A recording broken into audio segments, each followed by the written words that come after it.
নমস্কার বন্ধুরা, কেমন আছেন সবাই? আমি কিন্তু খুব ভালো আছি। তো আজকে নিয়ে চলে এসেছি চিকেনের পাতলা ঝোল রেসিপি নিয়ে। তো দেখুন, আমি প্রথমে বাজার থেকে আনা চিকেনগুলোকে ভালো করে পরিষ্কার করে জলে ধুয়ে নেব, যাতে একটু ময়লা না থাকে। তো একদম পরিষ্কার করে মাংসগুলোকে আমি ধুয়ে নেব।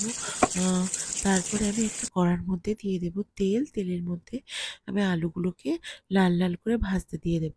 আর একটা কড়ার মধ্যে আমি দিয়ে দিয়েছি অল্প একটু তেল, একটা তেজপাতা, দুটো শুকনো লঙ্কা আর রসুন বাটাটা তেলের উপরে ভালো করে ভাজিয়ে নেব। তারপরে তেলের মধ্যে রসুন বাটাটা ভাজিয়ে নেওয়ার পরে দিয়ে দিয়েছি টমেটো আর পেঁয়াজ।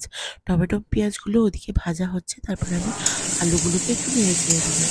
তারপরে দেখুন টমেটো পেঁয়াজটা হালকা করে ভাজা হয়ে এসছে। আমি একটু নুন দিয়ে দিয়েছিলাম যাতে নরম হয়ে যায় পেঁয়াজটা তাড়াতাড়ি। তো এখানে লাল লাল করে আলু ভাজা হয়ে গেছে। আলুগুলোকে আমি আরেকটা পাত্রে তুলে নেব। তারপরে দেখুন আমি আলুগুলোকে আহ, একদম লাল লাল করে ভেজে নিয়ে আরেকটা পাত্রে তুলে রেখে দিয়ে আর যেখানে পেঁয়াজটা কষাচ্ছিলাম তার মধ্যে দিয়ে দিয়েছি হলুদ, নুন, লঙ্কার গুঁড়ো। আর দিয়ে দিয়েছিলাম ধুয়ে রাখা চিকেনগুলো এর মধ্যে দেওয়ার পরে চিকেনটা ভালো করে কষাতে হবে। চিকেনটা ভালো করে কষিয়ে নেব। তো প্রথমে একটু নুন দিয়েছিলাম, তারপরে আবারও সামান্য দিয়েছিলাম, তারপর আবার একটু নুন দিয়েছিলাম। তো কিছুটা কষাতে কষাতে আবারও আমি এবার দিয়ে দিলাম আদা বাটাটা। প্রথমে আমি আদা বাটাটা দিই না, কেন জানি না। মানে মাংসটা তিতকুড়ি লাগে, আগে আদা বাটাটা দিলে তিতো তিতো লাগে। ওই জন্য আমি আদা বাটাটা বাটাটা কষানোর সময়, মানে একটু কষাতে বাকি থাকে তখন আমি দিই। আর নইলে ঝোল দেওয়ার আগে দিই। তো দেখুন আদা বাটাটা দিয়ে আমি ভালো করে চিকেনটাকে কষিয়ে নিয়েছি। দেখুন লাল লাল করে কিন্তু চিকেনগুলো কষা হয়ে গেছে। আপনারা চাইলে আরও বেশিক্ষণ কষাতে পারেন, কিন্তু আমার মনে হচ্ছে এখন কষানোটা হয়ে গেছে।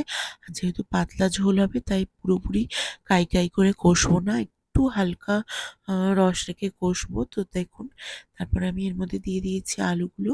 ভাজানো আলুগুলো ভালো করে এর মধ্যে দিয়ে নাড়াচাড়া করে নিয়েছি।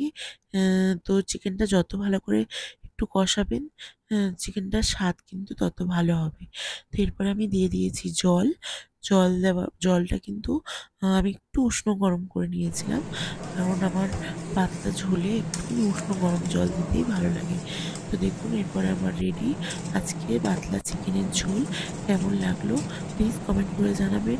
আর ভিডিওটা লাইক